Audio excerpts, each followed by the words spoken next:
good evening, folks. So I'll just read from the script. Please note that this meeting is being recorded by the Town Council and where possible live streamed on YouTube. Please note the recording device is sensitive and the live stream will be recorded by third parties. Do not say anything you do not want recorded. If necessary, I will direct all recording in the room and the live stream to be stopped. But generally, I want to avoid doing that, so we'll normally record everything except any item taken in closed session.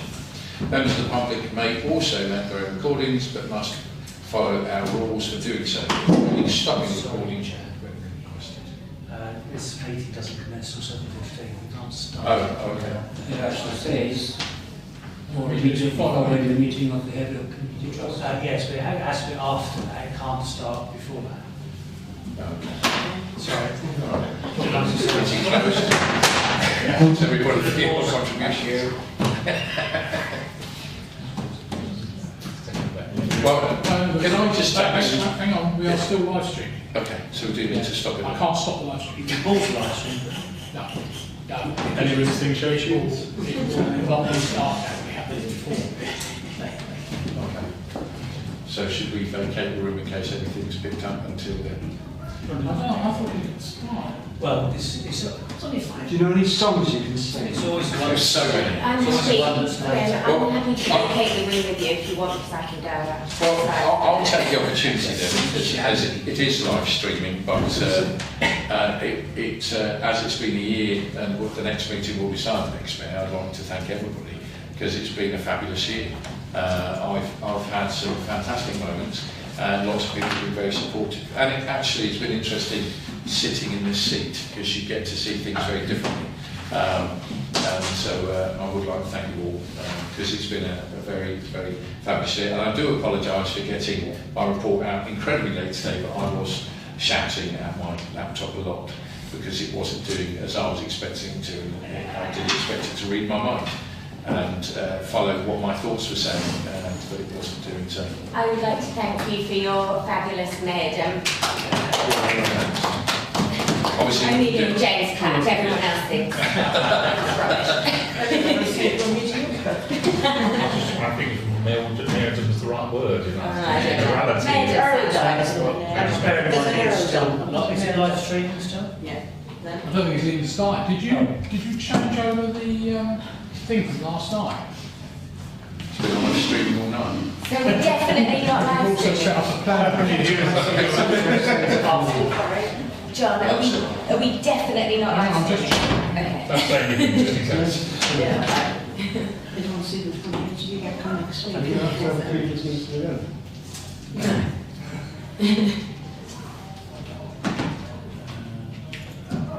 It's just to read your report. Yes. Oh yeah, I was nearly at the end of it and then I got a phone call, so I didn't finish. So I just had I had a phone call with somebody saying, "Oh, if you send me the photographs, I can find membership for you." So all he said, "It's live." when I always... Live, John. My wife called to say we are live streaming.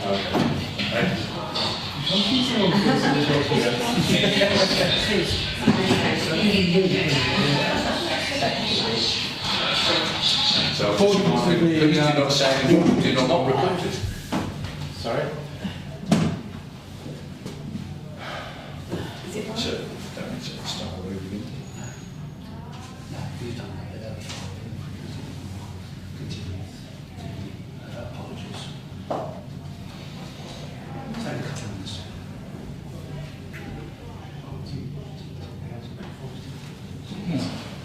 I reckon it went live 8 days ago for this meeting, so it is live. I got a notification saying it was live 5 minutes ago. Yeah, it is live, right now. No, I'm all right. There's a delay on it. I just been holding my phone. It's always the national. That's a delay, right?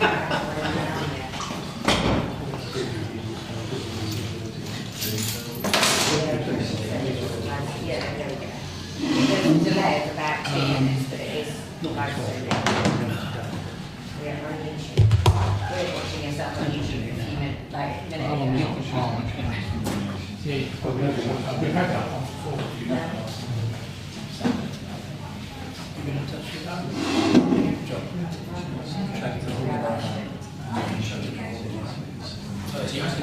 What's one of the report? Yes, that is true. finance, Cal was like, we've got YouTube, Did so you, I just watch we see them. big And people then watch? she watches things like, oh, they Just my wife. and they say science. Well, Jason was watching for a moment. And then when I got YouTube on the finance thing came up, and I was like, I just watched this for a bit, and I was like, no. We should watch that. We should all watch it, not watch it. And then it looks like I know why.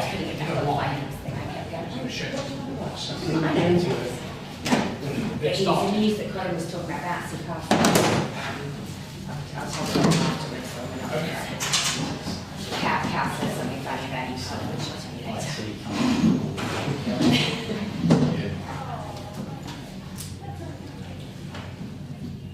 Got any jokes, Joe? Do we have a countdown? Any jokes? Aaron will be here shortly. He's only just left work. No, okay. Joe, what's the flag colour of Joe? I don't Go on, know you the tell us, decision Joe. for broadcast. Yeah, that's what I was thinking. Oh, yeah, I've done it.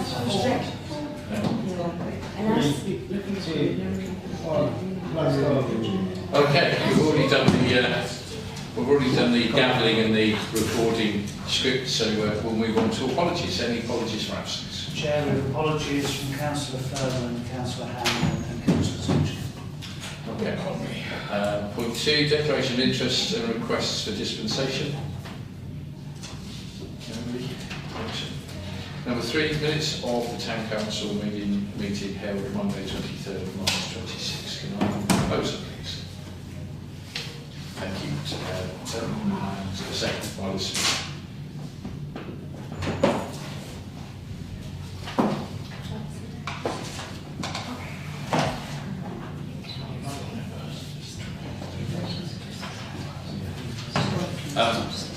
So can we take a vote on that then, please? On the minutes. Okay, it's carried.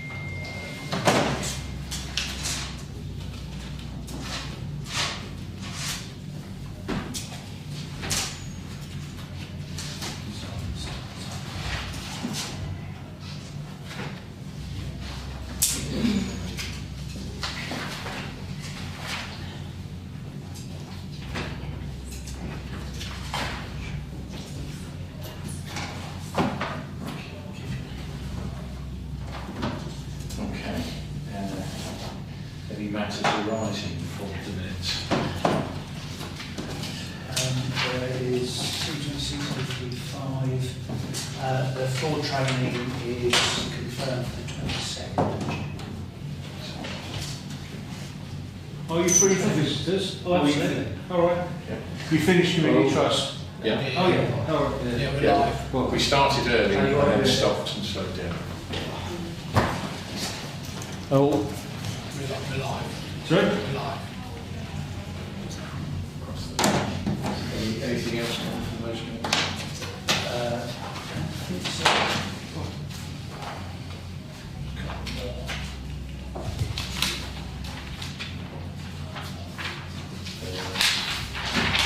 What is this?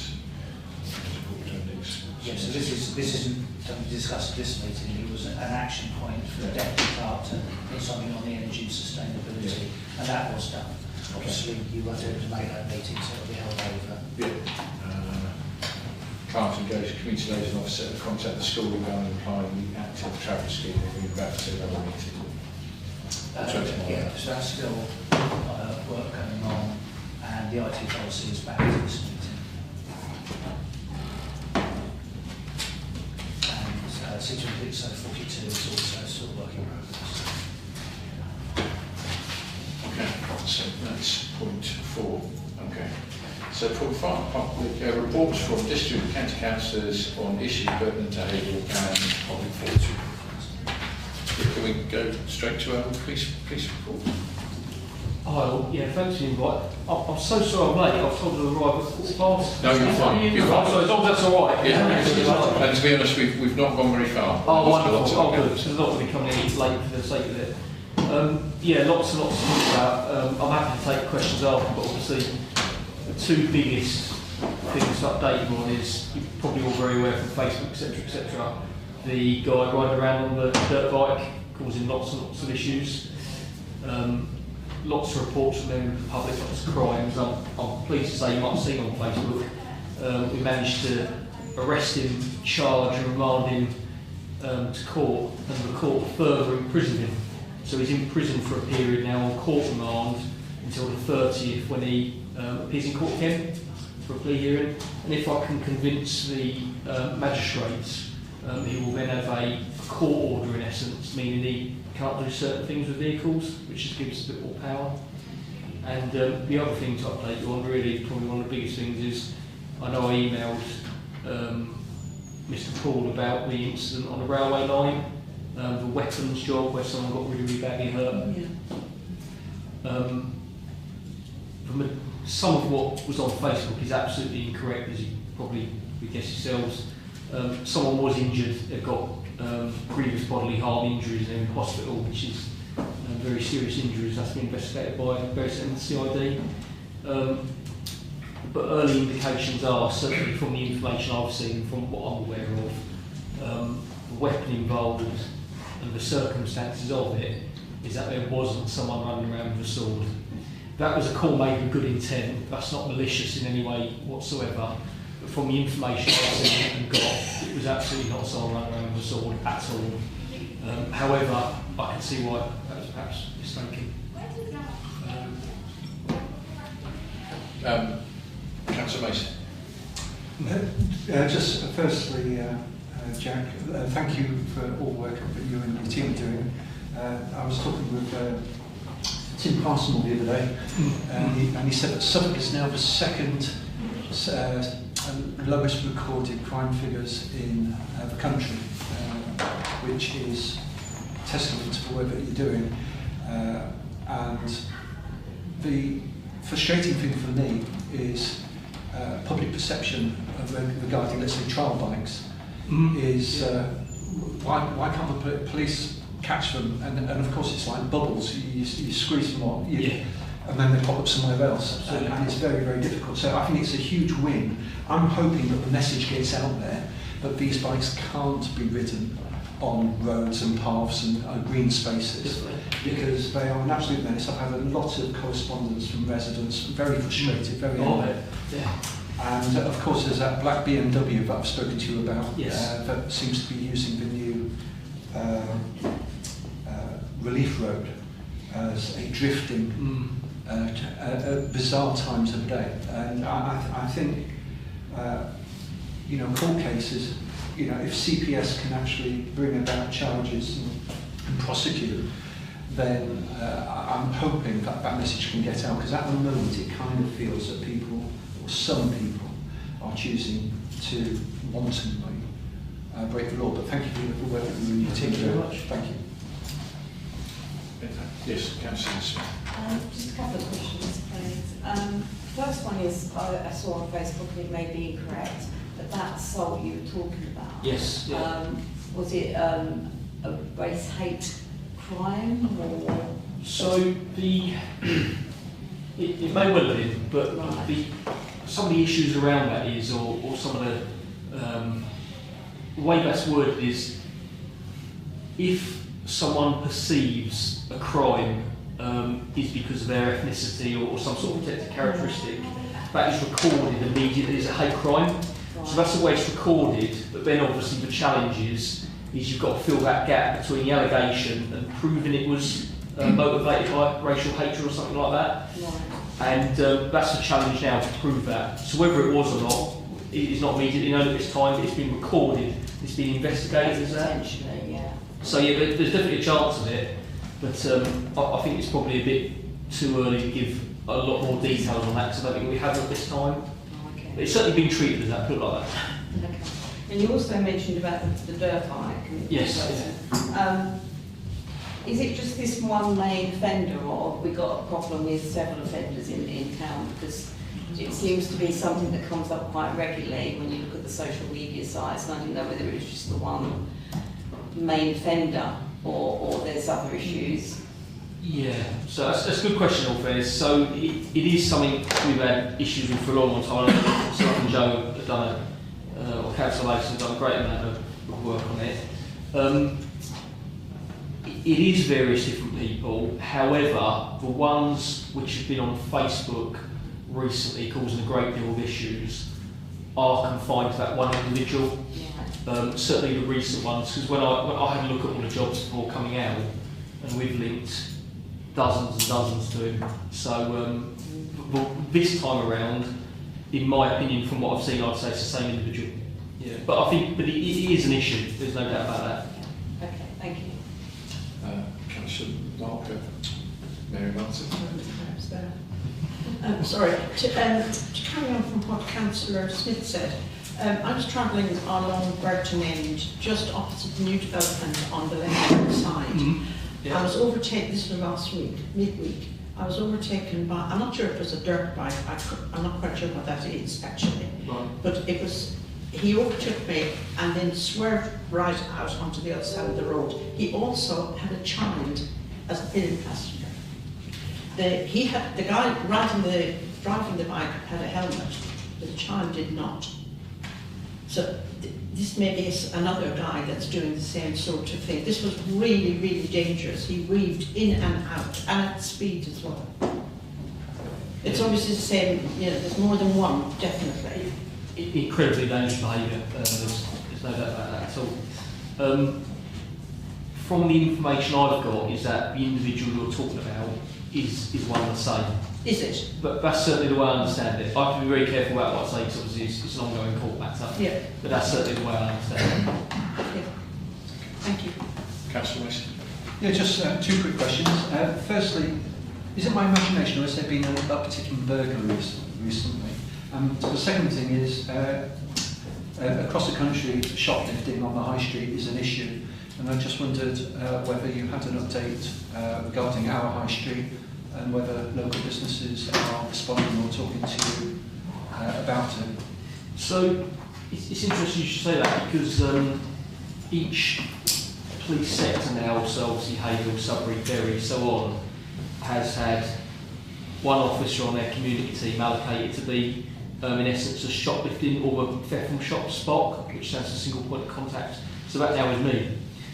So I take on, in essence, really, probably every single shoplift we have, and it is definitely an issue. I would have said Haverhill less than other places, but I appreciate you can probably counter that by saying, well, how do we know it's being reported?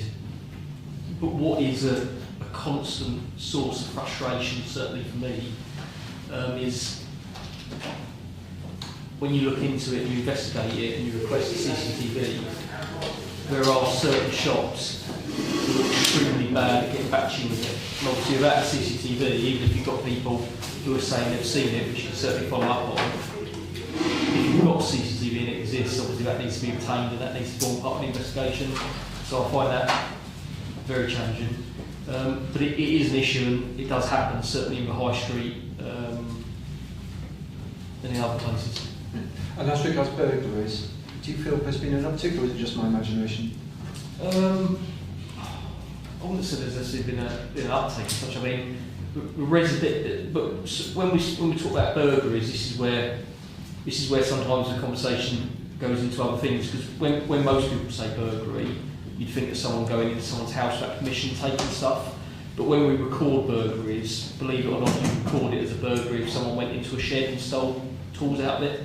But our residential burglary rate is very low. They do happen, definitely. I'm not sure we've had an uptake recently. There have been some. But no, I can't think that there's been an overwhelming uptake. No, so. Okay, thank you. Councillor Burns. Jack, as usual, thank you. Thank you.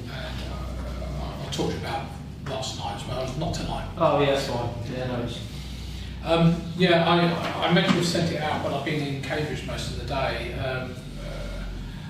Please Connect, which is finishing at the end of April, has been replaced by something else called Suffolk Connected.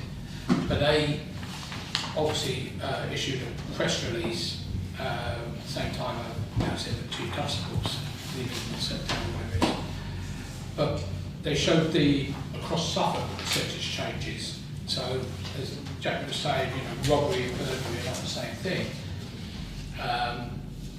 across Suffolk, robbery is up by 16%, but non-residential burglaries are down by 18%. That's across Suffolk. Now, obviously, we know in the Haverhill area, specifically the Haverhill area, not the Haverhill and Sudbury area, things are just generally ticking along. I mentioned before, considering the fact we've got very few community policing officers in town, Jack being one of them. So most of the things are down. So I've emailed that off to everyone, just for your information. So, I would say the same thing, Jack. You and the others around have, done your best, with the time you're out. Thank you. Thank you. Okay, thank you. Councillor Smith, or Dave Smith. Sorry. Yes, thanks. Hi. Thanks for coming tonight.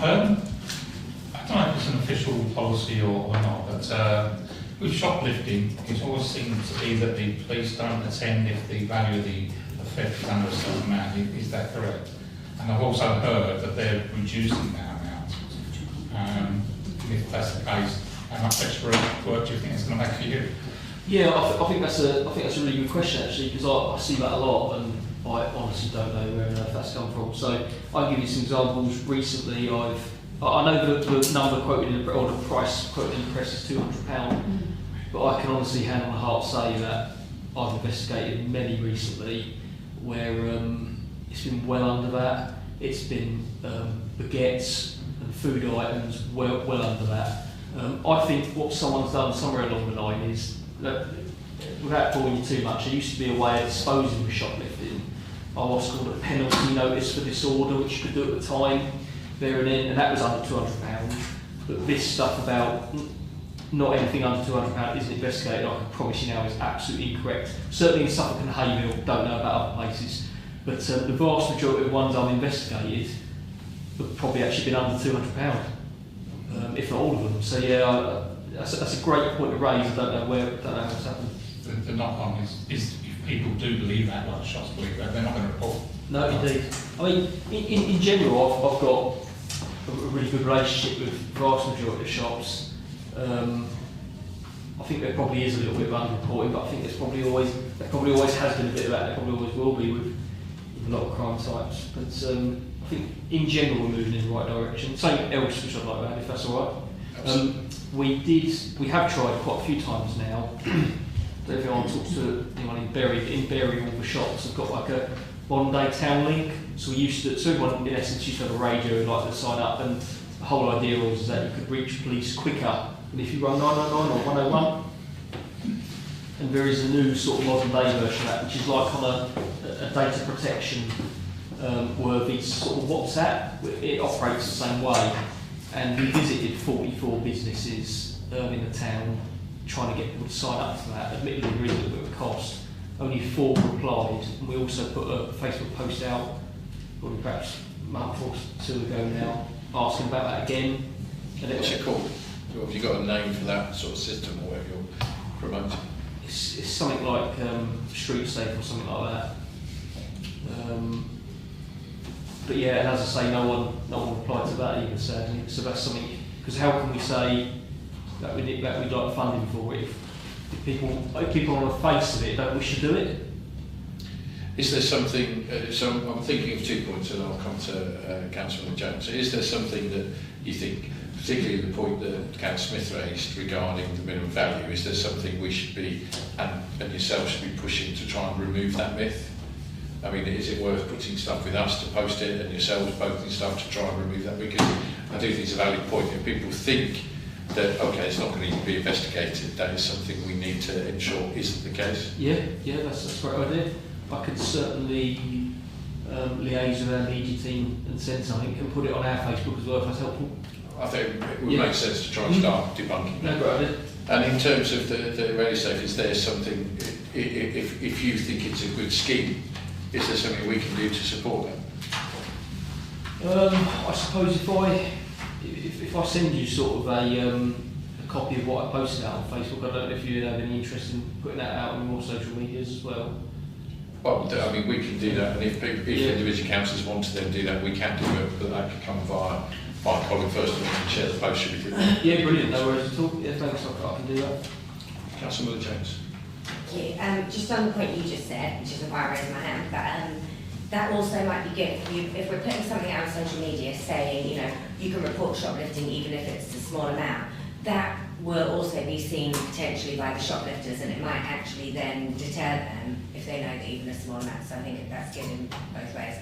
What I raised my hand to say was, okay, sorry, one more thing. Is the thing you were talking about, the radio thing, is that shop safe or is that something different? Shoplink. Shoplink, okay. Yeah. Is that what we were talking about earlier? Yeah, okay, fine.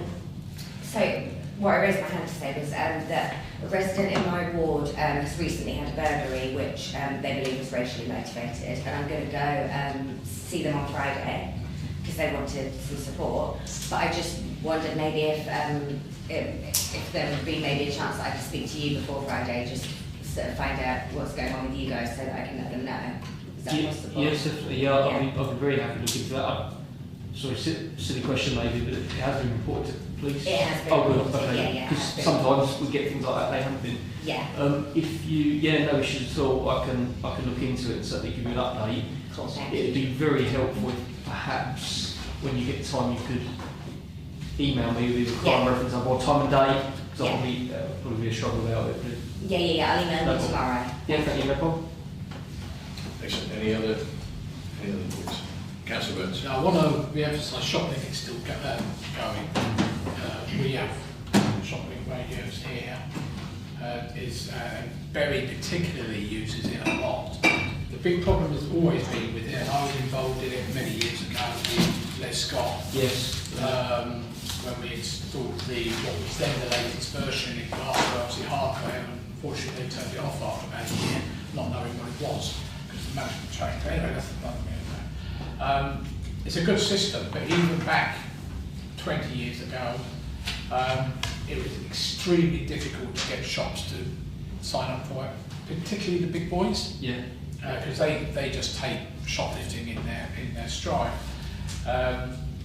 But it's a good system. It goes straight to the CCTV operators at Bury, who then obviously contact yourselves if they see anything, and obviously it also alerts other shops to it. There is a cost to it, of course there is, and as Jack says, there's modern day's equivalent of WhatsApp messaging systems. So I think it's perhaps something, the onus I would have said is on that company that runs it to actually push it more in town and say this is what we can offer, which is what Les used to do, a few years back, literally go around like you've done, go around every business. But often staff in the businesses are not necessarily the owner operator, if you like. They're often just somebody who comes in and they have no real worry about whether something gets nicked or not, because it's not their problem as such. So I think anything we can do, not necessarily the council, but anything we can do, advertising or whatever, would be very good. Thank you. So just to finish, I think we'd all say thank you very much and keep passing our thanks to your colleagues. And I think maybe come, if ever you get a chance, to things that we might be able to do to help, whether it's promoting things or getting ideas out there or picking our brains. Always, I think the Town Council will be happy to help. But please, thank you very much. Pass it out. Thanks. Again, you are welcome to stay and sit here and hear our journeyings on for other things, but you're welcome to go too. Thank you very much. Thanks to you. I always have to come back, never a problem.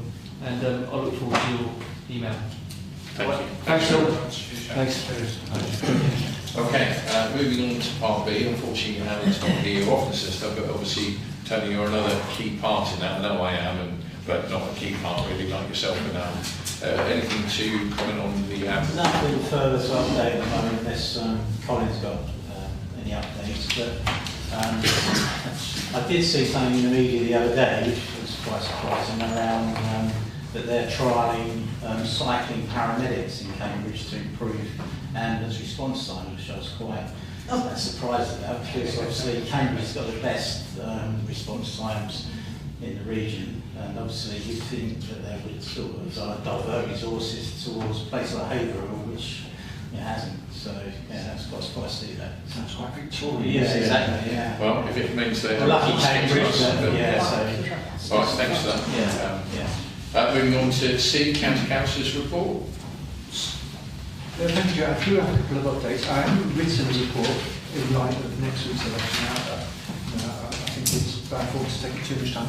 But as it's Councillor Roach's definite last one, I thought I'd let him go first. Thank you, Councillor Roach. Thank you, Mr. Mayor. Very little to add to what I did, but it is my last proper full council. I am coming to mayor making, but I should be wearing my county vice chair hat for that because I don't leave that office until the 21st of May. So although the elections are the 7th, the chair and the vice chair stay on to hand over office. So that's the sort of civic side of that. Obviously, with elections going on and everybody going around doing their thing, there is nothing going on at county particularly. There's no committees taking place or anything. So really, it's just my last sponsor to say that's it for me. I thoroughly enjoyed my time as a councillor. I think it's over 13 years. It's been a huge privilege to sit on this council, to be mayor, to sit on district, to have had a hand in the local plan, and to be a county. And for any of you that have got the taste for it and you want to do it and whatever, always have a go. There are huge amounts of rewards in doing it, as you know from doing this, but there are lots of rewards, lots of frustrations. As we all know, sometimes you have to tell your residents the answer is no, can't do it, or it doesn't work. So there's that. The amount of money as councils with our local funds we've been able to put into things has been huge. I think I had my bit up was over the terms of getting off 58,000 into groups in town, and that's without the global stuff that we've funded. So huge privilege. I'd just like to say thank you to everybody, because I think what we do find is we all work together. We don't get antsy over things, and if something needs doing, then the town council always pulls together. And whilst we may not always disagree with everything, we will always pull together. So I think that's enough waffling from me.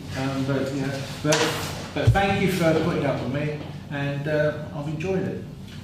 Before we finish, yes, Councillor Smith. I would just like to, if it's possible, to just propose a big thanks to Councillor Roach for all his efforts over the X number of years, and to thank you very much for it. Do we have a second for that?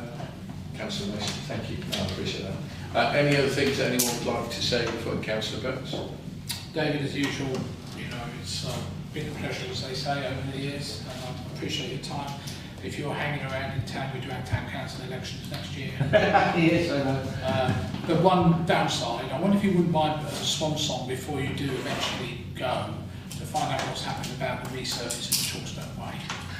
It's scheduled, well, Milford is next month, or this yeah. month, next month, but there's nothing about it. All I know is it's on the forward work programme, and that's all they'll tell me. There's no date for it. So half of Chalkstone Way's been done. There are pockets that still need doing. It's getting like Sturmer. People are now driving on the other side of the road to avoid the potholes. Well, Sturmer's nearly finished. There's just one little patch left. It is. I had a ride round with the highways engineer. I had a ride round with the highways engineer last Wednesday, and we went through it. He told me yes, it is on the forward work programme, but when there's no date. Yeah, they need to sort it out, even if they fill the holes in the meantime. Okay, thank you. Councillor Mason. Just a small number of items. I hope you don't mind, David. Oh yes, I suppose we should vote. Because we had a proposal and a seconder. Can we vote on that? I don't know. Yeah, thank you. Sorry. That's an active way. Councillor Mason. Just a couple of items. Elo attended a town council meeting and was concerned about the state of the roundabout Couples Road. That has now been done and wide-lined and is looking somewhat better than it was. Repaired. I cannot work out with highways why they do one roundabout, leave one, then do the next one. It's like on the bypass, they've done one section where the lay-by is between two rounds and not the rest. So I have pointed out to the highways engineer where's the logic. But it's all supposed to be done at some point. But Hopefully, some of these I'll be able to chase after maybe some we'll have to wait and see now. There is a lot of concern regarding a fenced off manhole cover on the A1307 near the epicentre. I'm very frustrated that highways have let it for as long as they have. I'm waiting for them to come back, but it is something I am chasing. Allington Moor is scheduled for this coming weekend. It's had about 4 aborted attempts, but I have been assured that highways are going to do Allington Moor this coming weekend. I did say in my last report that I was expecting something about Haverhill Library. But the library service are committed to making accessible toilets available. Persimmon's trigger point on the S106 has made monies available, and but they currently weren't in a position to actually say that they were ordering works. I think it was partly due to the proximity to the election, and so we're just going to have to wait after the election what the plans are for improving accessibility. But it sounded positive.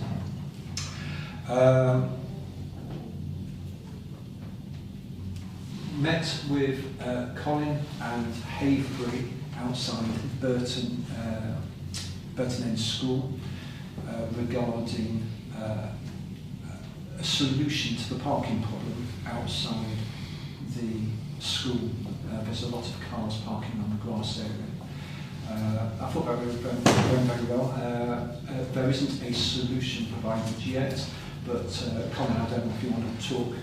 It seemed positive between the Town Council and Haverhill that a solution could be found. Yeah, we're just busy costing up a solution, and we'll send that through to Haverhill, and then we'll get their reaction. But yes, it was a very positive meeting. It's obviously every single primary school, and I expect secondary schools too, it's always chaos with parent parking. But this is one place where actually potentially there is a solution to stop the main problem, which normally is absent. So hopefully this will work. Thank you. Thank you. So, just yes, questions.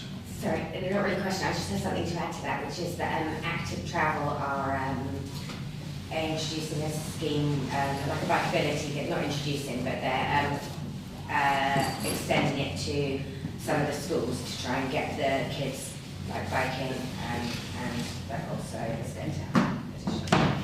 Do we have any questions for either county councillors? No? On that basis, firstly, thank you, Mr. Roach, and I'm sure from all of us, you should get phone calls. Councillor Roach always doing this. Got a few days left. And I will sort of say, from certainly for myself, and we don't know the election, but regardless, thank you to Councillor Mason for his efforts as well. So I do appreciate both the general feedback and so forth. So thank you for that. Moving on. I just had one last thing. John took this, and I think it was the first time we did the Armed Forces Day. So there's that one with Tony and his ferret. And I think that's my favourite photograph of my son's man. One of my better photographs. Yeah. What I remember is Sue saying, how are you going to get out of that? It's just a shame I never videoed you falling up the steps. Yeah. Just mentioning the ferret, it did make me, and obviously that element of my year all stand out, but when I had an email from Sarah saying, now you'll be in the front of the parade with the ferret. And I thought, that sounds a bit odd. I'm going to be walking a ferret on a lead. That was my image. Obviously, I found out the ferret was something very different than a furry animal. Okay, so anything to come back from district councillors? Councillor Elizabeth. Yeah, just to say that we've heard back from the people that are in charge of the eco bin, if you like, or the eco bin, voted for myself, for myself. They made some inquiries because it wasn't operating several weeks, and they have got someone coming out. I think it was this week that they're coming out to have a look at it. And once we know, what the situation is there and whether it can be that reliable, and also we moved it up in the energy and sustainability meeting but we will look at perhaps rolling that elsewhere if it's going to be relevant. The other thing, Councillor Mason had raised the issue about the sharp speedings at full council and district council, and several of us councillors got involved and talked to the portfolio holder and put some pressure on to get that dealt with quite quickly, which it was, with the help of Colin and the Wellbeing Hub. So that's a good result. Really good question, so yeah. So the Wellbeing Hub's going to have some. Is that the whole thing? Wellbeing Centre, sorry, not Hub. Wellbeing Centre. Say it right. Yes. Sorry, what was that? They're just checking the sharps. They were going to check for the whole table, so it's going to be a positive focal point. Yeah, although saying that, the fact that Haverhill Family Practice patients can drop them off at Haverhill Family Practice. Excellent, thank you. Okay. Anything else on the district? Okay. Town councillors, matters to report? Anybody got anything to say? Oh, Councillor Burns, then? Councillor Elizabeth? Me again, sorry. Only that I've been attending the steering group regards the zone situation. We're meeting weekly, so we are making some progress there. And obviously we'll report back as and when. Thank you.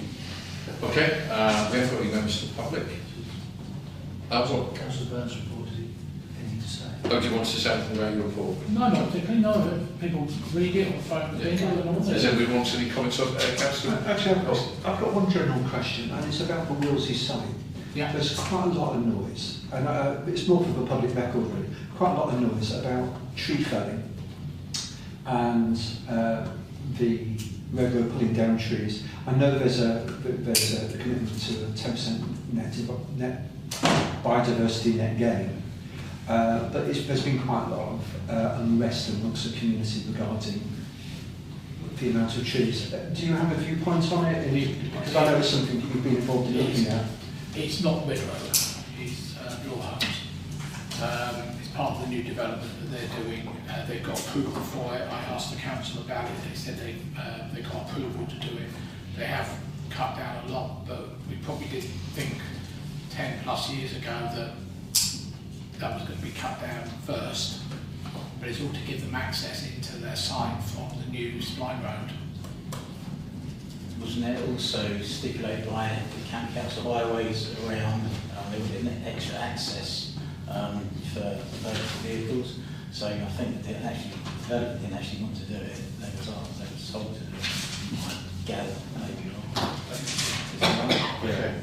Aaron? That's what we were told. They come to the Town Council to present to the Planning Committee, and that's what they said, because there was a school on that side. Suffolk County Council said there need to be 2 roads that led to the school in case one got blocked, which is why they've now got a second road going in which runs through that forest area. I did raise it when they came down here because I was quite disturbed around that, but the thing is it had been in the plans for a long time. The problem is when you've got a massive great plan and a little bit on there doesn't look as bad as when you actually live next to it and see it. But in terms of the noise, I think it's now ceased. Yeah. I mean, I've been up a couple of times and I've not seen any more felling other than that weekend that happened on a Sunday. But arguably they shouldn't be doing it. But we think that was the farmer actually doing it, not the developer. The developer asked him to do it, so they can do what they like on their land. I have had some complaints around dust up there. Yeah, I get dust over my house. So there's, from there's no action at this point that we feel we need to take. Personally not. No, okay. I've not heard any complaints from anyone. I've been over them several times. Just what I'm thinking. Sorry, with your indulgence, Mr. Mayor, I shall take my leave because I've got Kennington's annual meeting as well tonight. Okay, we'll enjoy it. Thanks very much. Just reflecting, it is in my mayor's report, but I do think it's something worth just mentioning. I don't know, those of you that did go down on what I managed to was to look at the Haverhill Science Fair. I think it's great, and I think it's a fantastic decision to have it in the Market Square, because obviously it has the capacity to grow and grow down the high street or around St Mary's or so forth. So it's a great location. perfect weather. You couldn't have asked for better weather. But my main thing is to look at what people put in to make these things happen. So certainly the community events group that meet to get that discussed. Sarah, who I think does huge amounts of work to make sure these things happen. And again, talking about volunteers. I mean, John always appears, I don't know whether he considers himself a volunteer, but certainly John does work hard as a volunteer for the town, and I think there are other volunteers that work incredibly well. And without them, these events wouldn't go on, so that was fantastic. But also to the town council staff who do come along and make sure these events run. So I did want to say a big thank you to all those people, because it was a fabulous event. And the time I was there, every area seemed to be busy. What was the first store that were making the buns and stuff? What group was that? That was Cookstars. Cooks. Now, they had shifts because they were actually cooking stuff, so they couldn't just straight away go on to the next one.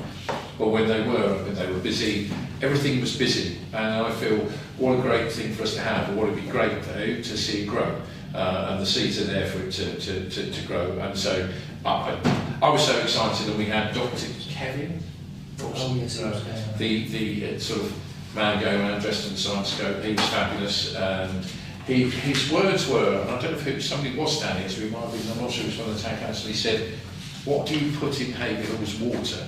I said, "What is that?" He said, "Everyone's so happy." He said, and he did actually sort of single us out and say, "Where I go to other places, this has been a really positive response." And I think it's important to recognize that, based on we know we get negative press for some reason, but this is somebody coming from outside the town recognising that there's something special. So that was really good. Councillor James. Was he the guy with the telescope? I think he was, yes. Yeah, I loved him. He was so funny. Like I took my son there, and he was doing the funny jokes to him, and it was so funny. He was amazing. So yeah, the whole thing was amazing. I want to thank all the town council staff and volunteers and everyone. The one thing that I would say, kind of feedback, is that what you were saying is true, that it was all really busy. And I thought perhaps the stalls were a bit close together. Like sometimes it was quite hard to see what was the queue for what stall and there were lots of people kind of waiting, and you weren't sure which one they were waiting for. And I know we have limited space in the town square, but I just wonder if I didn't really look at the time to see if there would have been space to space them out, or perhaps move a couple of them slightly into the high street. I'm not sure, but I just felt it was a tiny bit crowded. But it was incredible, and we adored it, and that's my only sort of feedback, that maybe we can space them out a bit more. I think from my feedback as well, and I'd say there wouldn't be criticism, because I think I didn't see a dead area, and I think I wasn't there the whole time, but was there a dead area at any point? No, I mean, occasionally things got quiet. So, for instance, with Cookstars, if they had their little gateway with kind of stuff. And then it was so busy that people run out of stock. So the Crafty Foxes, who were doing the lava lamp things, they got through a couple of hundred test tubes. Yeah. So they were just literally running out of stock. And I think that, so the one point I would take was that I don't know how many people realise you had the planetarium indoors. So it's just, we picked up on the fact we should have had a sign there to actually let people know. And I think these are things the group will analyse anyway, but I think what would be quite nice is having a big board or board several places. These are the stalls, and these are where they'll be. And there's a map, a bit like you go to an amusement park, and you can see these are where the stalls are. And there was one other point that's now escaped me. I will mention, because Colin asked me, and I may have mentioned the Mayor's report, but what was great was to see Cambridge University students there who, it stood out to me because they weren't trying to do anything exciting. They weren't a business, they weren't there. It was part of their course, they had to be there to try and sell science, if you like. But they were so natural and they were excited just to show, look, this is science, how cool is this? And I thought that was brilliant, because these were young adults, if you like, and being so passionate, and I thought they were a real highlight for me. everything else, and that's not trying to degrade elsewhere at all. What was the big high-tech cube? What was it? Curiosity cube. Now that was brilliant, but we're talking, if you go across the other side of the market square to the science people who came with a very low budget, they were fantastic and absolutely brilliant. Anyway, I won't go on too much about that. Laura Winchester, and then Councillor Burns. So I agree with what you said about sign from the planetarium. The planetarium was amazing. We went in and it was incredible. I loved it. But I I actually think all the stores could have used a sign like above saying what they were doing, because you couldn't really tell. They all just had the plain things at the top, like the plain awnings, and you had to go up and ask what they were doing. But sometimes there was a crowd in front of it, so you were like, is this worth waiting for? You know, do you know what I mean? Like, it wasn't that easy to tell what the stores were. So I would suggest, if possible, every store having a sort of sign above it so that you can see saying, this is what we're doing. And I also liked your idea of a map. Thank you. And I want more. I want one every month, please. Okay. Councillor Burns. Yeah, I mean, okay, I was down there very early in the morning. I wasn't there all day, but I did come back a couple of hours before it shut down, and obviously I clear up. Far more successful there, I thought, than East End Park. But I would also, as much as I may hate to do this, is Colin was the prime driver behind this. You know, his original idea, and a lot of his stuff behind the scenes was done by Colin with Stella's help. And I think it was a successful day, and made it even better because the weather was decent. It had a difference. I think it goes without saying who's town clerk of the year. That's why. Yeah, but I don't want to praise yeah, that's why he got that, because these are sort of ideas he comes up with. Councillor Jones? Can I propose a vote of thanks, not just for the Science Festival, but for all the events that we put on, to Colin, Sarah, Vicky, everybody, all the staff members? Can I just propose a vote of thanks? Do we have a seconder for that, please? Councillor Page, vote on that then, please. Thank you very much. Okay. Any other points on that? So we go on to F. Members of the public, we haven't got any, so I'll move on.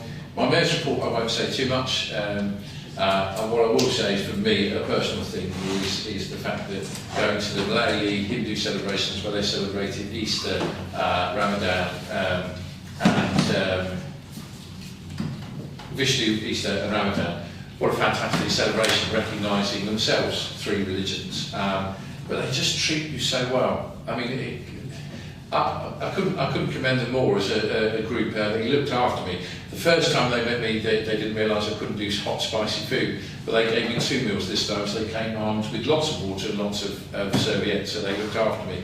And the other positive thing for me, which I think is worth noting, is managing to meet with the Muslim community and go to the mosque, and they were, again, they couldn't be more supportive of how they can support our local community. So it was, again, a real highlight for me. There's been so many highlights, but that was another really positive for me.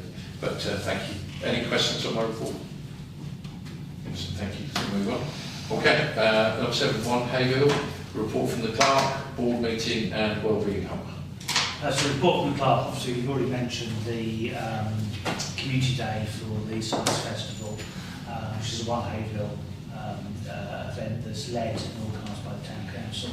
But it was all week, so we had Curious Adventures were in the primary schools, and they actually, due to some scheduling issues, because the Merck Curiosity Cube also visited Sandward and Castle Manor, and the primary schools trooped up various classes to have a go on that as well. So we actually spilled into Monday. We did one last school on Monday, but all of the,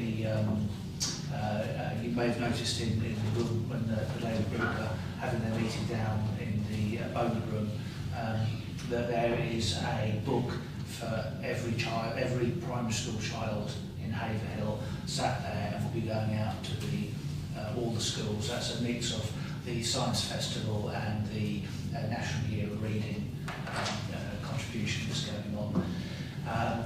But for adults as well, the Epicentre had an event all week. Helen Earl and her team of the Epicentre did an amazing job. I attended the business breakfast, and I understand that it was one of the best attended they'd ever had.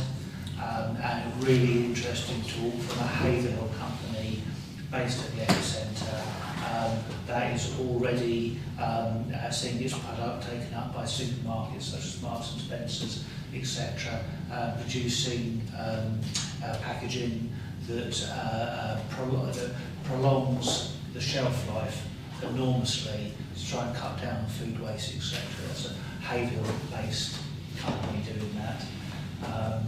There was also, the same day on Wednesday, there was jobs fair here.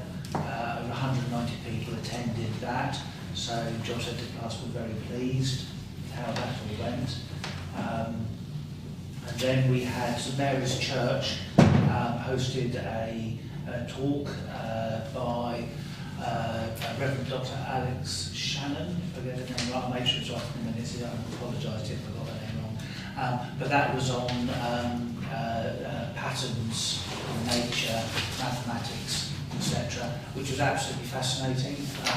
So that was really good. So throughout the week, there's so many things going on. So thousands of children were involved in the Science Festival.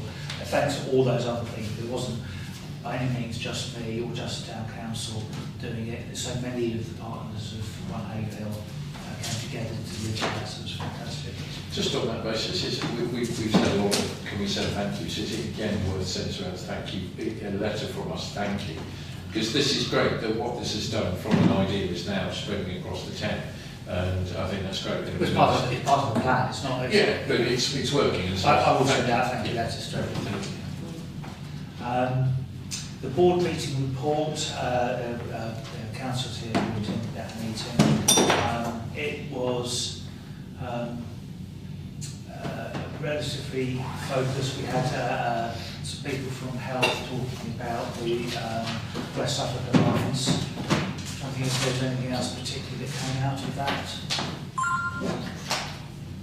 No, it's quite a short meeting. It was quite a short meeting, yeah. The reason was we were going to have a presentation on local government reorganisation, but the speakers have decided to leave it until the next meeting. Wellbeing Hub update. We already mentioned the Sharps provision, and there's a big yellow wheelie bin that's actually inside as you go into the doors of the Wellbeing Centre. To your right, there's a great big yellow lockable bin with a flap down, and it's already collecting lots of Sharps boxes there, so it's immediately seized on, given that it started only beginning of last week. It was last week when I went down to look at it. It's pretty well furnished. It's all sorted. There's work going on with the paving outside. I don't know whether Councillor Jones has seen it. Yes, so initially the patio was placed too high. We need to repave the patio, but the guy who's doing it has brought it down now. He's put the drain to the height which Joe, our manager, says is the correct height, and he has not yet cemented the patio paving slabs in because he wanted to make sure it was the correct height, so he had to wait, because he was doing it over the weekend, so he had to wait for Joe to come and confirm the height, which he has now done, so he can now finish laying it basically. And I don't know when that will happen because he also has like his own full-time job, so it may be an evening or a weekend, but hopefully it'll happen sort of over the next couple of weeks. It'll all be finished. It was great to see the people who are coming in and offering so much time for it. Councillor Mason. I did have a sneak peek. I went in there, I got shown around. Really impressed. Quality finish looks really, really good. It's a bit like the TARDIS. It seems to be bigger on the inside than it does from the outside. Loving the garden area. That has been cleared, and I think that'll become a real asset for the facility. And I can see how that will work really nicely once that's finished. Just compliments to the staff that are working on that. I would still say I'm looking forward to seeing how it's dressed on the outside. It doesn't really look like anything at the moment. The signage is all ordered at the moment. So, yeah. But no, great, thank you. I would have to echo that, and I managed to pop in to drop stuff off a couple of months ago, and managing to go back last week. It was great to see the changes. So it would have been nice that we'd had some sort of video log of. That's what they've got, a time-lapse video. Yeah. That would have been great to see the work that's gone in. Just to remind me, Colin, there's 2 launch dates, isn't there? There's those The involved. official launch date is the 15th, Friday the 15th, May, and invitations are either going out or gone out one way or the other. I know that they will be prepared. Then there's a duty day on the 16th, which was to coincide with the Haverhill Food Festival, One Haverhill Food Festival, but that food festival isn't going ahead. We've had problems actually gathering enough people able to make a big enough event of it. I thought it wouldn't have achieved what we were trying to achieve with it. So is it that for us, obviously, involved with the expectation as a town council? Yeah, 2 o'clock on the 15th, yeah. So if anybody can go, I think it's a big win for Haverhill. And again, I think where we're at and the discussions we've had over roughly a yearish, I think, it's good to see it actually being open. So it'd be nice to see lots of people there if they can get there to support that. Chair, if I can be permitted to disagree with you, it's not a big win for Haverhill, it's a big win by Haverhill, because at the end Haverhill had to do it itself. And so that's been an enormous thing that the people, councillors, etc., have put money into this park, but we had to do that by ourselves. No, thank you. Councillor Jones. Just to say that it's been a real privilege to be able to help with the centre. It's an amazing project and everybody involved has been working so hard. We've had, loads of volunteers. We've had such hard work from all our council staff, especially our wardens, who I would like to thank. They've been working so hard on everything in the building. I wish, what you were saying about how it's changed, I wish I had any before photos. I don't. I've taken photos of the cafe now we've decorated it and it looks amazing. But I hope someone, Colin, do you have photos? I think I will do. Waiting room. Yeah. Could you send them to me if you do? It would be Sure. so nice to see that change. But yeah, no, it's just thank you to everyone who's helped. Councillor Mason. I'm just reflecting on this story really from the beginning. Councillor Diane Hind held a very impromptu Teams meeting. I think it was only Councillor Lucarini and myself that actually attended that one. And it was a simple question: shall West Suffolk Council purchase Scoundview Medical Centre? And I think, I hope you don't mind me saying on your behalf, Aaron, but I think we were both of the opinion that it was a strategic position and it was definitely something that was worth purchasing. But I also want to pass compliments to Councillor Laura Miller-Jones. She was the one initially with a vision of wanting to create the Wellbeing Hub. Came to me hoping for some money from County Council. I was able to give some locality funding, but Public Health didn't quite operate and have the funds available. And so I think it's a testament to the Town Council that the Town Council then took on that vision and is working to deliver something that I think is really quite special. It's really quite interesting how it starts very modest with something going up for auction and councillors being asked their opinion, and then other councillors working and having a vision, and the Town Council working together to deliver a project that I think is going to be really impactful. So a big well done all round. Just point out that we all Haverhill councillors were contacted for an opinion. Maybe we didn't all get on the call, but we were all very positive about Well, I wasn't aware of that. Yeah. I just remember it was a very impromptu video call. Yeah. Because that was quite short notice. I remember that, yeah.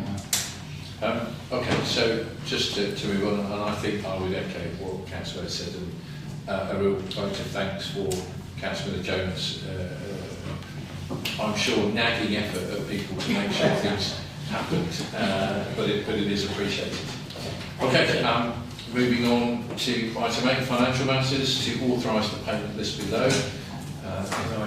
Yes, you come up. So proposed by Councillor Bird, seconded by Councillor Jones. Part B.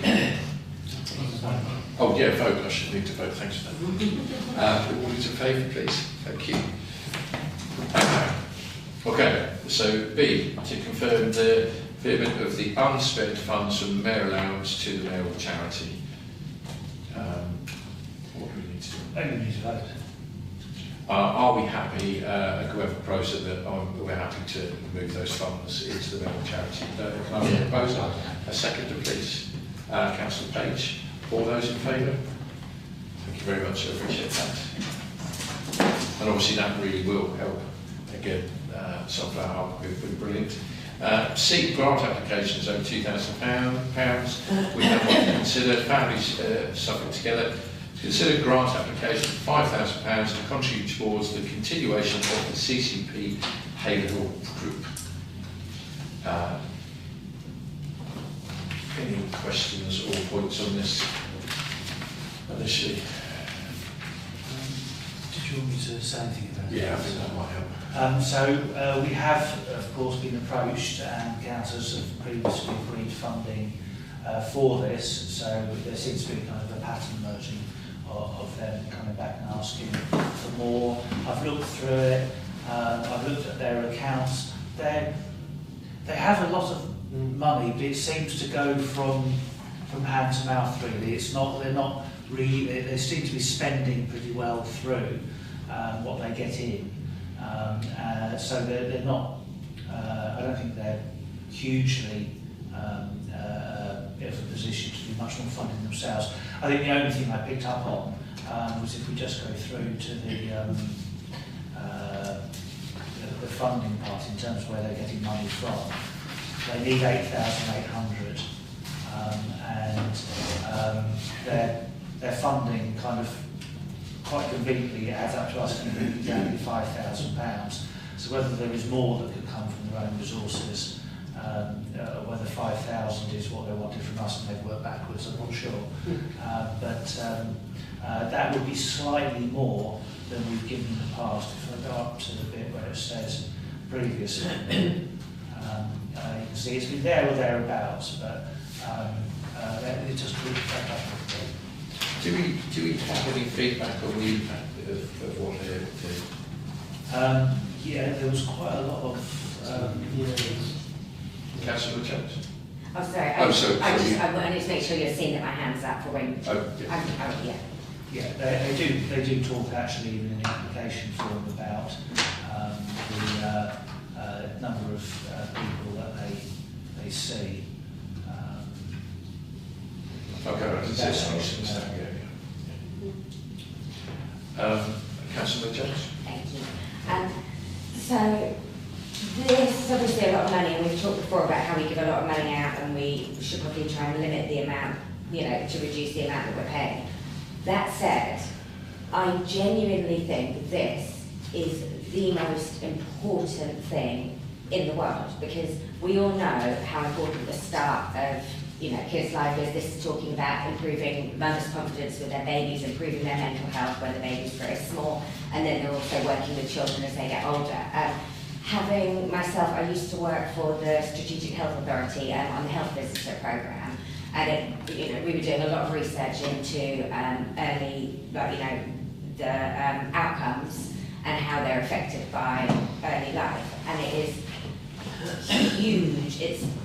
It's so apparent that if you want to improve people's outcomes and their futures, you need to look at when they're babies and children, and that is how we're going to improve mental health in Haverhill, like physical health in Haverhill, the ability of residents to, be part of society, the community, work, it's investing in our future because it's investing in our children. And based on the importance of this, how much difference it actually makes in people's lives going on until, adulthood, I would propose giving them the amount they've asked for. Okay, so we've got a proposal. Okay, yes. Thank you. Councillor Brown?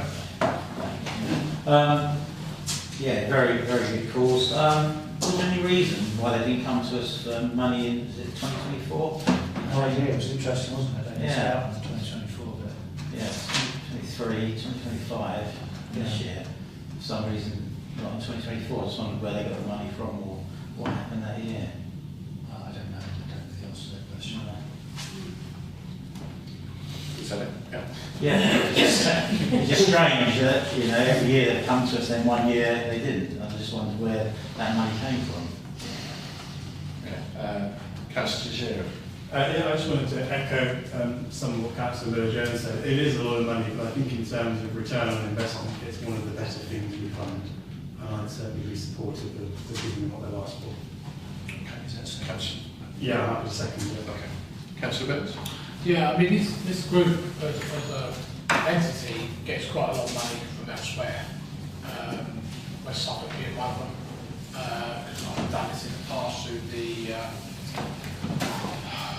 NHS, as it used to be called.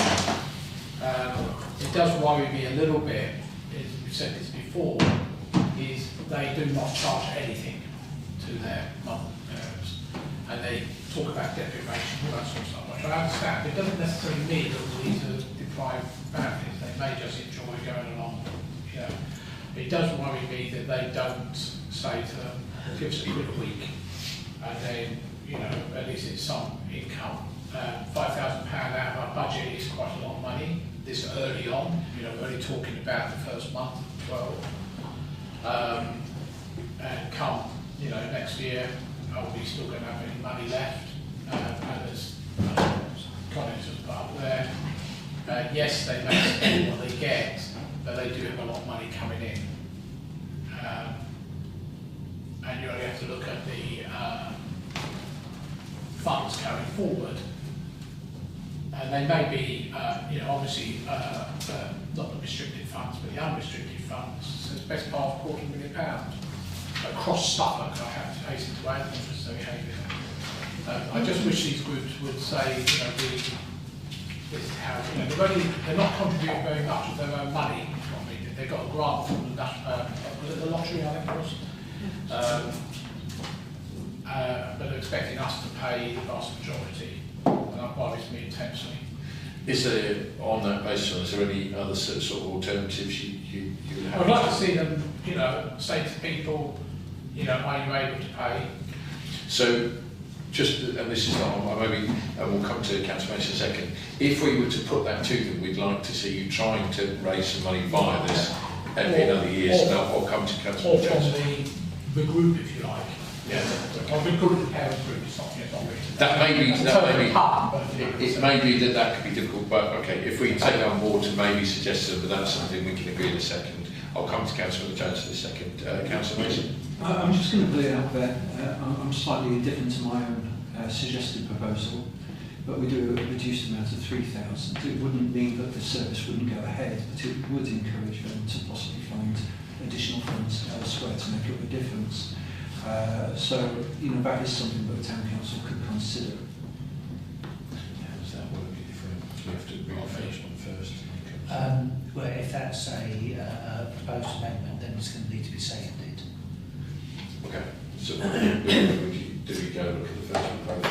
No, then we find out whether or not Councillor Jones and Councillor Shea are willing to thank you, Councillor. As I say, I think £3,000 would mean that the service still will go ahead, but it would give them the challenge of finding the remaining 2,000.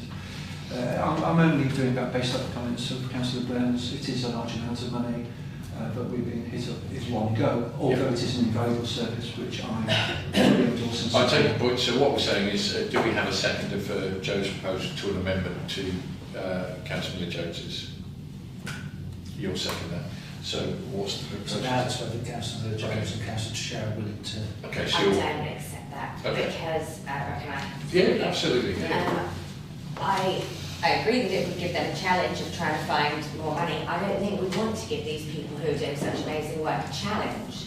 Why not let them focus on actually doing the amazing work that they're doing to invest in our futures? And I think Councillor Teixeira said it really succinctly when he said that the return on the investment makes it worth it. It's our children and our future, so I'm sorry guys, but I do not accept it. So just coming to this, okay, so can we have a vote on that amendment then, please? Those in favour? Those against? Okay, it's defeated. Okay, so that's defeated. Just as a, am I allowed to propose anything? Well, I mean... My only proposal is as an amendment, and I don't know how we feel. It's based on what Councillor Burns says about suggesting that could they possibly charge a nominal amount. It doesn't have to be anything. I don't know, because I don't understand the needs of the group. It may be something that isn't appropriate. So I'm just throwing that out there. Is that something that could be done, Councillor Jones? I actually, that was why I had my hand up in the first place, to say that I completely disagree with Councillor Burns suggesting that they should charge. It's a service that is free at the point of access, and that's an essential thing. You know, there are lots of people who, if there's charge, they won't use the service, and those are the people that we need to reach the most. The people who can't even afford £1 a week, those are the people who need it the absolute most. So it would be excluding the people who. Okay, and I think what this is for me, and Councillor Burns can basically challenge me. It's really looking at, is there another way that they could look at raising money? But I don't think any. I mean, based on the amendment being challenged, I don't think there's any real support to say let's force them to do this. Councillor Smith. You're going to force them to do it. Yeah. Yeah, I think we stipulate in our conditions that we ask people to raise as much funds as possible. I don't think it's down to us to sort of tell people that they should charge admission fees or whatever. That's their business. You know, our business is whether or not we decide to fund. I think what I'm taking is it wasn't so much this is what they should do, is there a way they could do something? But I think maybe unless there's other points, Councillor Graham. Yeah, and I do support the full payment. It's young, vulnerable children, potentially. But what a shame that the town council has to do this. The central government doesn't do this important work. That's my point, is that it's something that the government or larger bodies should do. It's always down to the town council. We're the ones with the heart to do this stuff. We're always the backstop. I'm proud that we do it, but it just seems that, you know, it always comes back down to us. Yeah. Thank you. No, okay, Councillor Burns. I just want to point out, which is cut is on there. As of a year ago, March 25, Families Together Suffolk held £234,000 reserves. Okay, they want a minimum, and this is under their constitution, 117,000. So they've got another £117,000 that they haven't allocated for anything. Surely they could have actually added a couple of grand to this group to help this group meet that thing. That's what I argue about is, you know. So clarify what you're saying. You've got 234,000 in unrestricted funds, reserves, otherwise known as, but the recommended minimum is 117,349. That's 3 months reserves based on current expenditure. All right, so the differential is about 117,000 roughly of stuff that over and above their minimum reserves, which they haven't allocated to anything. And what I'm saying is, out of 117, a couple of grand would have, you know, been easy to allocate. You know. Have they actually applied to their own group? Okay. I don't know. I hear how you point, Councillor Mason. Chair, it's almost that point of order. The amendment was defeated. I did say that I wasn't entirely wedded to it in the first place. So the amendment has been defeated. As a general principle, though, I think Councillor Burns does raise a valid comment, and it's kind of what I was alluding to. But there are lots of other pots of money. But the Haverhill Town Council does have a limited fund to distribute to local groups and good causes. This is without doubt an excellent local group and good cause. But there are other pots of money out there, and you know, sometimes we can fall into a temptation of wanting to help fully, but to some extent to the detriment of our ability to help with other groups when there are other pots of money out there. But just as a point of order, the amendment was defeated, and I'm happy to support the substantive motion. Okay. So I mean, I think unless we've got something that we'd like to move on and say, look, this is what we'd like to say to them, but we give them the full money. I mean, that's the only thing I'd like to say is that, okay, there's the money, but next year, if you apply, we'd like to see this. Is there anything that we'd like to add on that regard? That we'll give them the full money, but next year, if you apply, we'd like to see you've done this. Has anybody got any suggestions on that basis? Because we're saying we'd like to see them go other areas, but have we got a concrete suggestion? I can just do that. You can do that anyway. Okay. Are we happy that that goes forward? Okay. Councillor, do you want to add anything else? Just on what Councillor Burns said, I think we can assume that they have ask their own organisation. Never assume That anything. is a massive organisation that is spending so many different things, and it looks to me as though what they've done, because it's pretty much exactly double, is they want to have the 6 months reserve. And I assume that they have said to each of their things that they write, this is the maximum you can have. Sorry, you should never assume. Okay. Because I've been on that community chest where we've been on it for 3 or 4 days doing this, and it turns out that a lot of these local branches are not at all funded. No difference to something like the British Legion. £30,000 a year, they're getting poppies every year, it all goes to central London, they get nothing back. Same thing. Okay, I just want to point so it out. I think in terms of we've had a good discussion. We're going to write and say, look, see if you can do other things for next year. So we'll take a vote. Those in favour of what has been proposed, raise your hands, please. Any abstentions or against? I'll abstain. You'll abstain, one abstention. Okay, thank Doesn't you. matter, We don't, okay, that's fine. All right. Okay, thanks for that. I appreciate the discussion, and I think it is needed, and I think it's healthy from all parties, so thank you. Point 9, policy review. Any IT policy for members to adopt the Town Council's updated IT policy to follow. Obviously, it was amended. The amendments are in colour.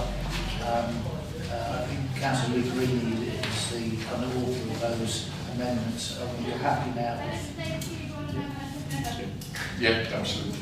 Yeah, well, I'm happy to propose then that we accept the policy as amended. Do I have a second for that? Councillor Burns. Is there anyone who wants to make any points on this? Because we did discuss this, I think, at length last time. So can we have a vote on that then, please? Excellent, thank you very much. That's gone through. B, staff data protection policy. Is that, Councillor, is that the same process that you've... Yeah, I was accept as well. And Councillor Burns will do that. So we'll vote, and we've got a proposal and second. Can we have a vote then, please? Excellent, thank you very much. Point 10, to consider forming a town council position on the future of this building. Colin, did you want to lead this? Yes, so the discussions seem to continue at West Suffolk in terms of it's a good job they haven't hired a bulldozer because it would have got an awful lot without using it. I think there's still, at the moment, there's potential uses for that building still. So it may be that they will be looking at keeping the building and having perhaps doing something to the fascia of it. I think an interesting thing before the discussion, if I just say that there was, I had 9 responses. Thank you all for your responses to the survey. There was a split, to be perfectly honest. As whether they get knocked down or refurbished, but there were all very positive ideas. I think it was really interesting what came up. The issue that we do have, and I appreciate that the working party for West Suffolk, it does include some town councillors, that is looking at the high street enhancements. One of the things that has come out in my investigation into the options on the HSBC is the utility cost of the decisions. If the building is knocked down and replaced with something else, that will come out of the funds that are allocated to Haverhill. So potentially you could end up spending all the money on that site and have relatively little left over to do other things. Okay. Sorry, Joe, do you mind if I just come in on that? Because I had confirmation I'm pretty sure it was passed, the Performance and Audit Scrutiny Committee from Darren Hind, that the monies will be protected. Hang on, that was the 670,000. So I suppose what they're saying is this additional million, it would come out of that.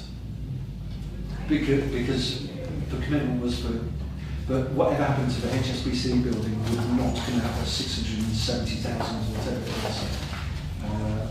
But so it's out of the million that we're talking about. Yeah, potentially. So That doesn't mean that it's still not a good idea to refurbish it. It doesn't mean it's not a good idea to do the fascia. It's all not necessarily a bad idea to knock it down and build an arcade or gardens or whatever.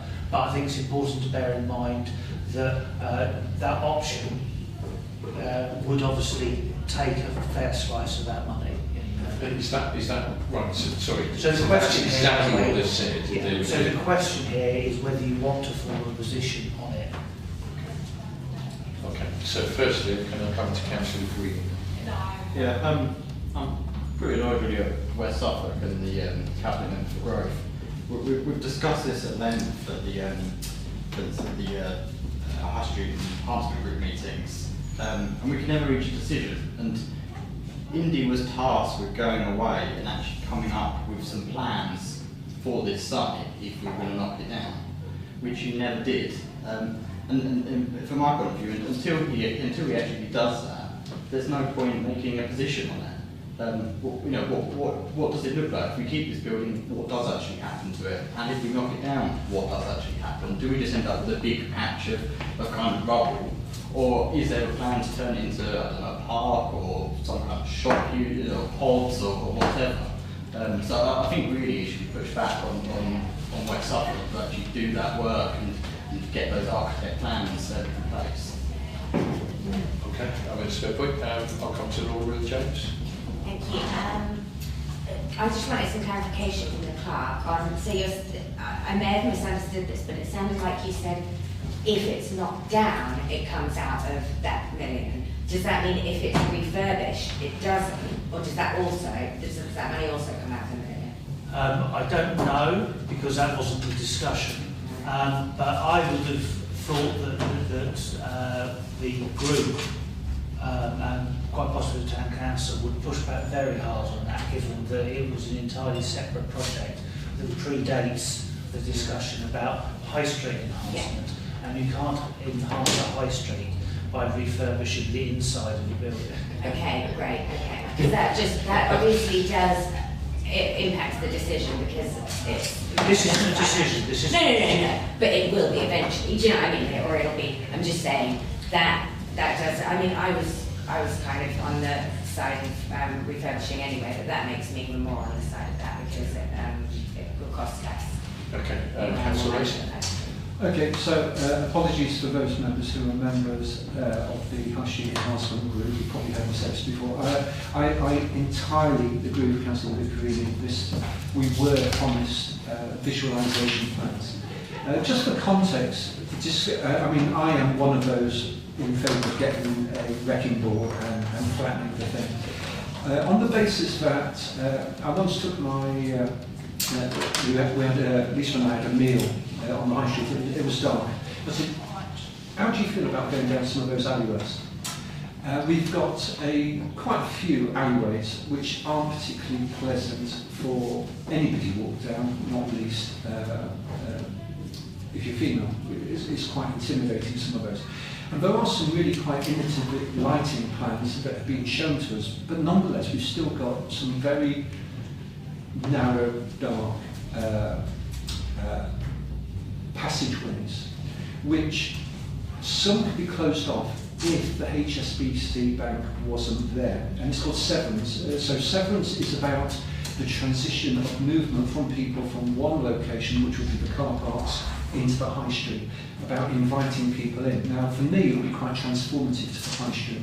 I don't want to see HSBC turn into another accountant, and I understand that the internal costs of actually doing something with this are really going to be quite substantial to actually try and convert it into anything usable. They've looked at lots of different options. That's why it's been vacant for so long.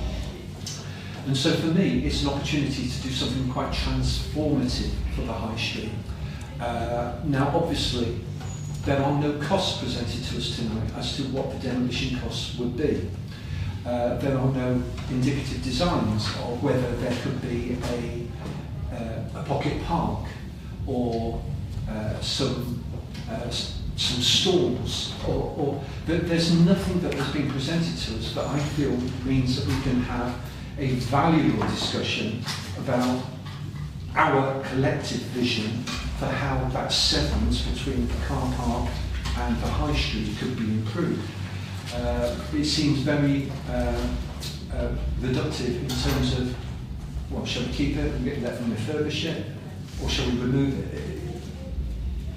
I think the vision that is required for us to make that decision and actually have a much more qualitative discussion is lacking, and I think it's a bit frustrating that we haven't been presented that tonight. So I would prefer deferring it and actually saying, you know, in our group, where are the visualisations, present to us, and it might be that we'll get quite excited or actually decide, no, let's keep the building, and what are your plans? Because I wouldn't want to see it into another solicitors or accountants. That's not going to drive footfall on the high street. I've got a few people I'm just going to make a point myself before we go. We've got John Burns, we've got Tony, we've got James and Dave. But I think the fact is the frustration here for those that have been on the high street enhancement scheme, these are the discussions we've already had. So what we're doing is, again, rehashing discussions, and it's not been moved on. And I think the things for me, I will put in bits that were said, because I think it's worth the context from us. And I think there is a split group, and I think, you know, I'm okay with that split decision. But for me, echoing some of the things that Councillor Mason has just said, is that if it stays there, now bear in mind they have tried for, how long has it been empty? Do we know how long it's been empty for? 6 years. Oh gosh, yeah, it's a good one. 6 years. 6 years. I mean, from having the feedback, they've had very little success to getting people to move into the building. I think I would also echo what Councillor said, we don't need another accountant or a firm that's not going to benefit the high street. If somebody's going to move in there, it's got to be some sort of community use. But again, finding that hasn't happened in 6 years. The other point that I'll say, and then I'll move on to others, was the fact that we have a number of empty shops. So if it did disappear, it means there's less competition if we had something else appear in that shop. You know, let's say another hairdressers, that would be what we need, or barbers. But I think that these are the sort of discussions we have had. There is no clear decision, by the way, because I think there are others that feel the building could prove useful, but it has been empty for 6 years. How long do we wait again before something happens? I think the discussion that we need to do from people outside of this room is put pressure on the council and so forth to say, look, hang on, you're moving the goalpost. You're now saying if this happens, that's going to come out of that pot of money. You're making this up as you go along, and that's unreasonable. But anyway, that's my point. But there were discussions. Can I put you on my list, or is that related? Yes, sorry. Okay, Councillor first. Yeah, I was going to say, I mean, you know, you mentioned before that the town centre stuff is, it's never been a shop anyway, all the 40 years I've lived here. So, I disagree actually. Does it matter with the accountant? We've got jobs bringing people in, there's still people visiting those accountants and everything else. You know, look at Street, Hackett Griffith, whatever you call it, you know, West Suffolk or St Esborough as it was then, were offered that West Bank and they refused to take it because they didn't want to buy any bank in the high street. And then HSBC came along at more money and they said, oh, we'll have that. But it costs £350,000. You knock it down, you've lost 250 grand of asset, whatever you replace it with, plus demolition costs, of course. And I'm very disgusted that they're now saying, oh yeah, that £1 million will be used to pay for them. No, that's not. That's a completely different department. That's property. It's got nothing to do with roads or anything like that. One thing they haven't done is actually marketed it properly. All they've gone out is everyone interested in it, not actually put it on the market properly, like NatWest went on the market. It went up, you know, and it was bought eventually by John Griffith and partners. And I said this at one of the meetings. I said, you've got to market it. And if you haven't marketed it after 12 months, you know, that's what normally happens when you want to convert a building into residential. You have to prove there's no demand. But they haven't proved that. And they admitted at that meeting there is no, we haven't marketed it. So until you do that, then I would accept, okay, there's no demand for it. They bought it on the basis that we're going to put John, can I stop retail, you? retail, say retail and residential above. They haven't really tried that at all. Now, the reason I'm stopping you, not because any of your points are valid, actually these are discussions we've had I know. And it's also But the a fact lot of that people here haven't been in those. what I've just realised, and what I've allowed to go on, is a discussion about the building, and actually that was not the point we took. The point was to consider forming a town council position on the future of this building.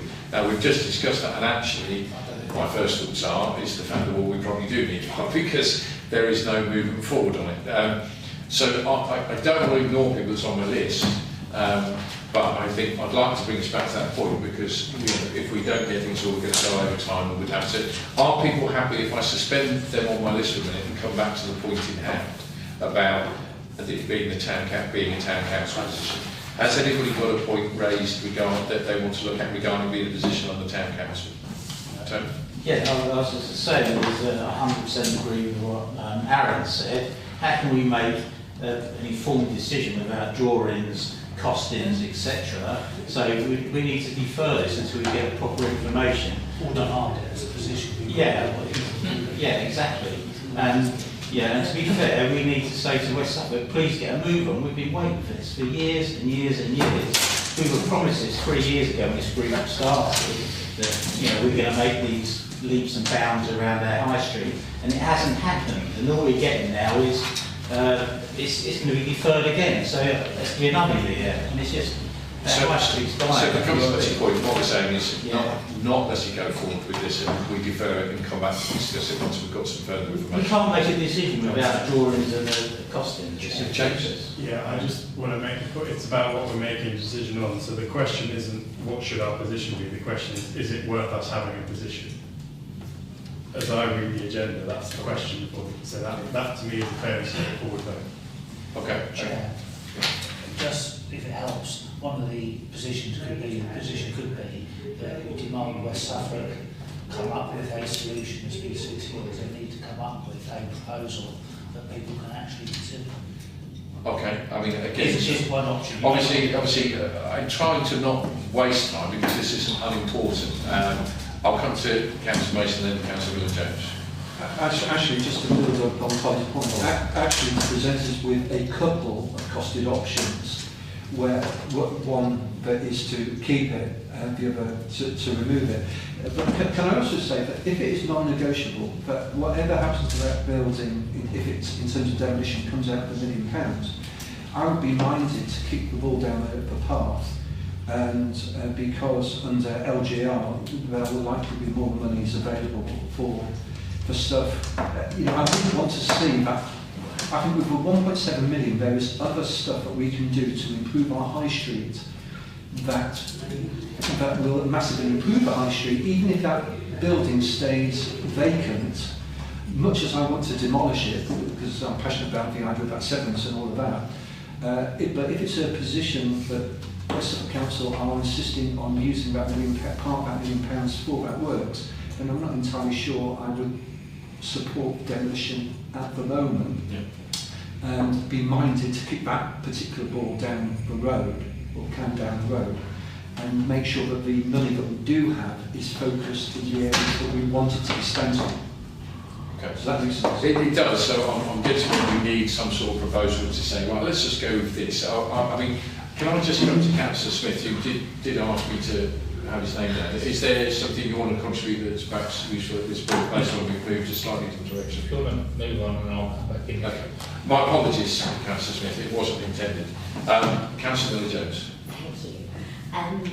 I would like to propose that our position is that we would like West Suffolk to give us 2 options, detailed options, one to keep it, one to demolish it. I said that I'm kind of on the side of keeping it, but I'm not strongly on that side.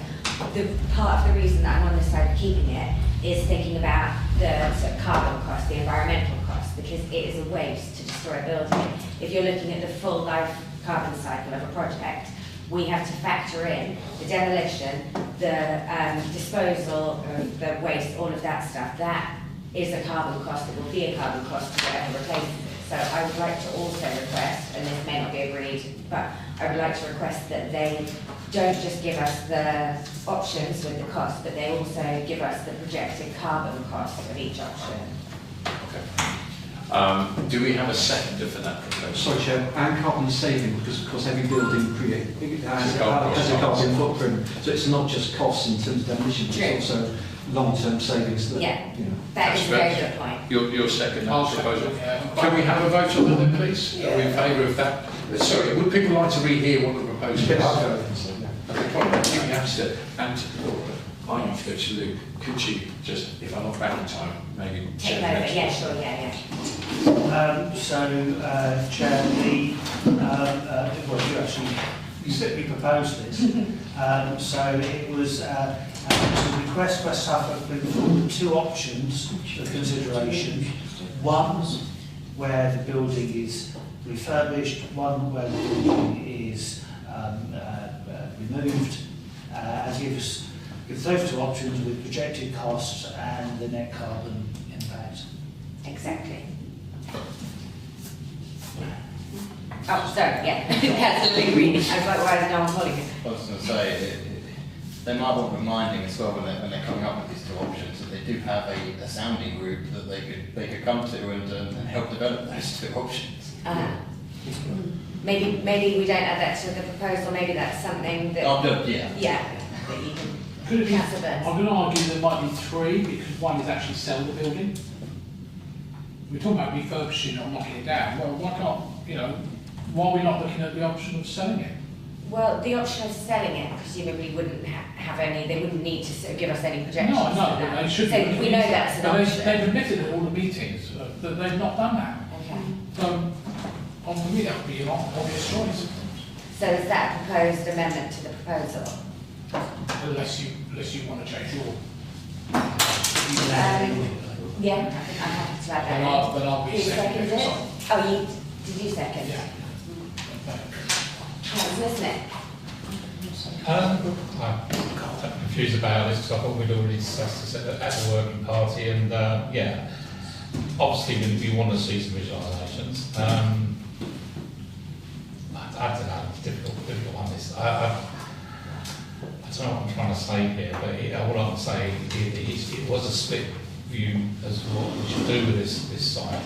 As a group, we're looking forward to what would be best for the high street down for the future. It may benefit one particular tenant now for a year or 2, a few years, whatever. But we've got to bear in mind what will be best, what will best serve the town going forward. I think that's why it's a good idea to get these proposals from West Suffolk so that we actually have something to compare, because at the moment we don't have anything. Has anyone else got anything to add? Okay, in that case, we have a proposer and a seconder, so can we have a vote on that proposal, please?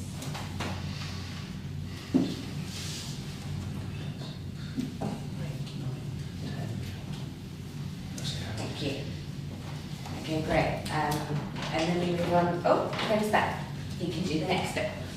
You've just missed the end of 10. We voted on my proposal, yes. Thanks. And now you're on number With a 11. small adjustment, then we give a 3rd option to work out what the selling. Okay. Chair, if I may, I'm just picking up again on a point that Councillor Greenlee's made. I think there is general frustration regarding the rate of delivery. I haven't really said anything particularly publicly, but I am getting increasingly frustrated that the working group, we don't seem to have moved up. We've been bypassed. Yeah, and now we've been bypassed. And This is part of it. It's not bypass. Not us being bypassed, they're bypassing us. yes, it feels that I don't quite understand why it came to the town council. To give, so the town council can actually then, effectively the town council is backing up what the High Street Enhancement councils are saying. So it gives a stronger mandate. Okay, what I'm trying to do is communicate my frustration at a slow pace and things that we were promised as a working party we haven't been given. I don't know how we communicate or whether we communicate it at all, but very well, I've said it publicly. Well, I think there is something we could ask Colin on the whole town council and the working party to say, can we have some feedback as to where we are with certain things. That wouldn't be the worst thing in the world, and so, but I think we should do that if that's okay. Right, so can they update us on the position of where we are with, well, the things that we had agreed. Councillor Smith. Yeah, I don't think we'll be like last. And it is frustrating to speak, and I know, speaking to Councillor tonight, that he is frustrated about how long this is taking. He wanted all this done sort of years ago. But unfortunately, project management doesn't work at that pace, does it? We know that there's always something that gets in the way, but should do, yeah, lots of things should actually. Okay, all right, okay, can we keep it to just respond to the points? I also think I'll come to Tony Brown, but we have solved this point at this point, so I'll take Tony's point and we'll move on to point 11. All it is around, we've never given it, as a town council, we've never given any updates. It'd be good if every town council meeting we could be given an update on actually what's being thought about, or or given a summary or something like that. Well, then we could say, look, let's get moving, or we could provide pressure. So we've had 3 years where we've never had any real update or anything like that. So I think we've answered the update. Frustration. Yeah, I also think that we did sort of look at what we should be feeding back, and I think one of the reasons we had feedback because we wanted something concrete to say, right, this is what we're looking for, and I think that hasn't happened, and I think tonight has meant that we're asking for that. I think it's good, but I'm just saying is that it needs to happen on a more regular basis. Okay, Councillor Mason, very quickly. Just really quickly, in terms of an update, we were presented visualisations of work, and I think because of the election schedule, that is the public consultation is going to be happening in the weeks or months ahead. It's a bit of a strange one that has come to this town council. This wasn't originally in the High Street Enhancement, because you recall that the High Street Enhancement asked for the HSBC to be included in it, because they felt it was important it was. But I'm hoping, by way of an update, that public consultation, which we were presented at our last meeting with visualisations, that we as a group supported actually. I don't think there was anything, we gave some feedback, but there was nothing to stop that consultation now going ahead. So I'm hoping that will come relatively quickly after the election. Well, hopefully we can come back to this at the next town council meeting, whoever's chairing that, and can have some feedback. Okay, point 11. We've got 5 minutes before we'd have to suspend things. So point 11, adoption of committee reports. Planning to move to the adoption of the minutes of the meeting held 7th of April 2026, and any recommendations here within attached. Can I propose, please? Thank you, James. Seconded, Councillor Page. All those in favour? Thank you very much.